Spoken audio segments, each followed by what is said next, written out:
अस्सलाम वालेकुम व्यूअर्स, मैं हूं आपका होस्ट अब्दुर्रहमान और आज डिस्कस करेंगे आपके साथ एक और इंटरेस्टिंग खबर। हुकूमत ने मजीद 18 प्राइवेट बिजली घरों को पैसों की अदायगियां रोक दी हैं और मकसद है उनको निगोसिएशन टेबल पे लाना ताकि उनसे किए हुए अगले 10-15 सालों के मुआहदों को फौरी तौर पर ख़त्म किया जा सके। इससे पहले हुकूमत 5 प्राइवेट बिजली घरों के साथ किए हुए मुआहदे ख़त्म कर चुकी है। वो मजबूरी तौर पर 2458 मेगावाट बिजली पैदा करने की सलाहियत रखते थे और हुकूमत का क्लेम यह है कि उनके मुआहदे मनसूख होने से 411 अरब रुपए का पाकिस्तान को फायदा होगा। अब जिन 18 आईपीपीज की अदायगियां रोकी गई हैं उनकी मजमूई बिजली पैदा करने की सलाहियत 4267 मेगावाट है। उन्हें कहा जा रहा है कि आप टेक और पे के मॉडल की बजाय टेक एंड पे के मॉडल पे शिफ्ट हो, यानी पहले हुकूमत उनसे बिजली ले या ना ले उन्हें एक मुस्तकिल किराया अदा करती है। वो मॉडल ख़त्म किया जाएगा। अब हुकूमत जितनी बिजली लेगी सिर्फ उसी का किराया अदा करेगी, टोटल कैपेसिटी किराया अदा नहीं करेगी। तो अब देखना यह है कि ये जो मुज़ाकरात हैं कितने अरसे में कंक्लूड होते हैं। ये जो पावर प्लांट अब निगोशिएट हो रहे हैं ये भी 1994 के और 2002 के बनाए हुए पावर पॉलिसी के तहत पाकिस्तान में लगे हैं। कैसी बात है, बुजुर्गों से सुना था कि कभी कभी हाथ से दी हुई गिरहें दांतों से मुंह से खोलनी पड़ती हैं। यही पीडीएम की हुकूमत गुज़िश्ता अपने टनेयोर्स के अंदर जब नून लीग और पीपल्स पार्टी के टनेयोर्स थे तब आईपीपीज के मॉडल लेकर आई, आईपीपीज की पॉलिसी लेकर आई। उस वक्त जो पावर प्लांट लगे वो इनके लिए वो भाले जान बने और अब यही उनके मुआहदे वक्त से पहले मनसूख कर रहे हैं। अब जिन पावर प्लांट्स के मुआहदे मनसूख किए जा रहे हैं कुछ के 3 साल रहते हैं और कुछ के 19 साल रहते हैं अभी, यानी कि 19 साल तक अभी हमने उन्हें किराया अदा करना था जो अब अल्हम्दुलिल्लाह अदा नहीं करना पड़ेगा। इन द मीन टाइम हुकूमत एक और चीज़ लेके आ रही है जिसे CTBCM कहते हैं, एक ऐसी प्राइवेट मार्केट जिसके अंदर कोई भी कंज्यूमर किसी भी पावर प्रोड्यूसर से बिजली डायरेक्ट खरीद सकता है। इस वक्त आपको या मुझे बिजली की ज़रूरत है तो हम सिर्फ और सिर्फ अपने इलाके की बिजली मुहैया करने वाली कंपनी से लेंगे। लाहौर में रहते हैं तो सिर्फ लेस्को से ले सकते हैं, कराची में रहते हैं तो सिर्फ की इलेक्ट्रिक से ले सकते हैं, इसी तरह उस इलाके की कंपनी से। लेकिन अब इस मॉडल के आने के बाद हर इलाके में कई बिजली मुहैया करने वाली कंपनियां हो जाएंगी जैसे यूरोप में है। तो उनके दरमियान में जब एक कंपटीशन होगा तो कंज्यूमर के पास भी बेहतरीन मौका होगा। जो कंपनी उसे सस्ता टैरिफ ऑफर करेगी, सस्ता बिजली का बिल, सस्ता यूनिट ऑफर करेगी, लोग उससे बिजली लेंगे।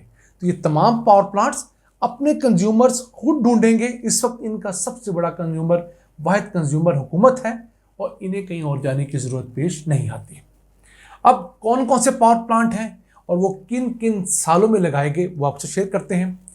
उच्च पावर के 2 पावर प्लांट हैं, एक है 586 मेगावाट का सन 2000 में लगा और दूसरा है 404 मेगावाट का, वो 2014 में लगा। इन दोनों पावर प्लांट को भी अदायगियां रोक दी गई हैं। ये गैस पे चलने वाले पावर प्लांट है, लोकल गैस पे। फिर है एक पाक जन का पावर प्लांट 365 मेगावाट का, वो 1998 के अंदर मुकम्मल हुआ था, ऑपरेशन हुआ था, उसकी अदायगी रोकी गई है।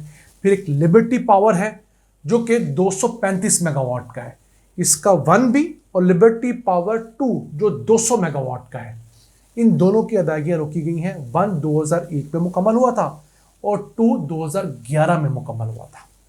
उसके बाद बारी आती है कोहिनूर पावर की जो 131 मेगावाट का है, वो 1997 में मुकम्मल हुआ था।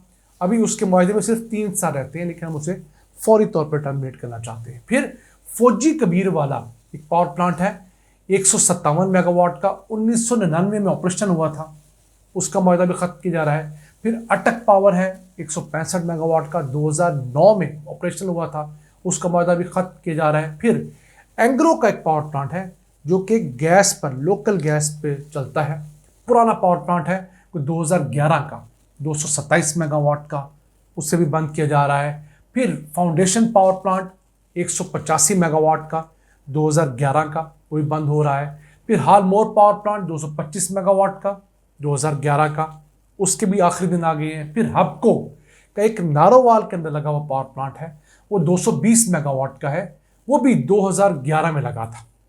याद रहे, हपको का एक पावर प्लांट पिछली 5 आईपीपीज वाली डील के अंदर बंद हो चुका है, यानी उसका मुआहदा खत्म हो गया है। वो 1292 मेगावाट का था।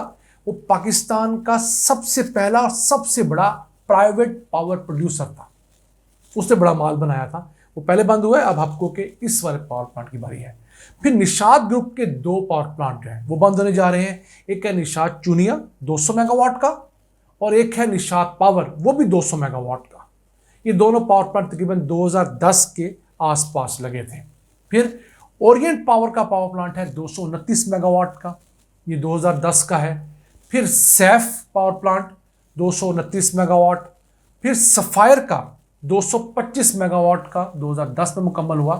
और फिर एक पावर प्लांट जो आईपीपी मोड पर है, लेकिन वो है हाइडल बिजली का पावर प्लांट, जो कि पन बिजली से पाकिस्तान में बिजली बनाने वाला पहला प्राइवेट बिजली घर था। वो 84 मेगावाट का न्यू बोंग पावर प्लांट 2013 में ऑपरेशन हुआ, उसकी अदायगी भी रोक दी गई है। अब मजमूई तौर पर ये सारे पावर प्लांट्स 4267 मेगावाट बिजली पैदा करने की सलाहियत रखते हैं। ये हमारे सिस्टम में तो रहेंगे, हस्बे ज़रूरत हम इनसे जितनी बिजली लेंगे उसी की अदायगी करेंगे। पहले वाला काम नहीं होगा कि ये अपनी जितनी कैपेसिटी रखते हैं हम उसकी सारी अदायगी इनको साल के बाद खरबों रुपया करें। मैं समझता हूँ एक अच्छी डायरेक्शन में हमारा आगाज़ है। ये हुकूमत इसका क्रेडिट ज़रूर ले सकती है।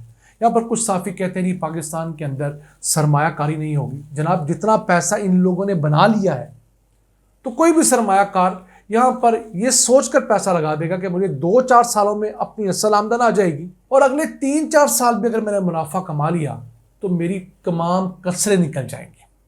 तो इन पावर प्लांट ने हमारी मईशत को एक हिसाब से बैठा कर रख दिया था। पाकिस्तान में मजमूई तौर पर 160 आईपीपीज हैं, प्राइवेट बिजली घर हैं पाकिस्तान में। टोटल पाकिस्तान की बिजली पैदा करने की सलाहियत 46,000 मेगावाट है, जिसमें से 25,000 मेगावाट बिजली पैदा करने की सलाहियत इन 160 आईपीपीज की है। यानी हमारी टोटल बिजली का 54% ये प्राइवेट बिजली घर पैदा करते हैं। और यही वजह है कि इनकी पैदा की हुई बिजली आज मेरे और आपके लिए अफोर्ड करना मुमकिन नहीं रही। आज से सिर्फ 10 साल पहले चले जाएं, 2015 के अंदर पाकिस्तान में बिजली पैदा करने की जो टोटल कॉस्ट थी, उसके अंदर किराए की अमाउंट सिर्फ 30% थी। यानी 70% फ्यूल की कॉस्ट थी, ऑपरेशन मेंटेनेंस की कॉस्ट थी, और 30% किराए की रकम कैपेसिटी पेमेंट्स थी। अब हालात ये हो गए हैं कि किसी भी बिजली की पैदावारी लागत में 70% अमाउंट उसका किराया है, और बिजली पैदा करने की लागत सिर्फ 30% है। तो अगर हमारी हुकूमतें किसी तरीके से इन प्राइवेट बिजली घरों का किराया कम करने में कामयाब हो जाती हैं, तो तब आवाम को रिलीफ मिलेगा। अभी सबसे बड़ा जिन रहता है, और वो जिन है सीपेक के तहत लगे हुए पाकिस्तान में पावर प्रोडक्ट्स जो 8,000 मेगावाट के हैं। इसके अलावा चाइना के लगाए हुए न्यूक्लियर पावर प्रोडक्ट्स, उन दोनों को मिला लें तो तकरीबन साल की 1200-1300 अरब रुपए की कैपेसिटी पेमेंट की रकम बनती है। चाइना फिलहाल नहीं मान रहा, और हम उन्हें उस तरह मना भी नहीं सकते जिस तरह हम इन लोकल आईपीपीएस को मना रहे हैं। लेकिन हम अल्लाह से दुआ करते हैं और उम्मीद करते हैं कि इस मुल्क की बेहतरी के लिए कोई ऐसा रास्ता ज़रूर निकाला जाएगा, ताकि अगली गर्मियों में लोगों को वो होश रुबा बिजली के बिल ना आए जो इस गर्मियों में लोगों ने भुगते हैं।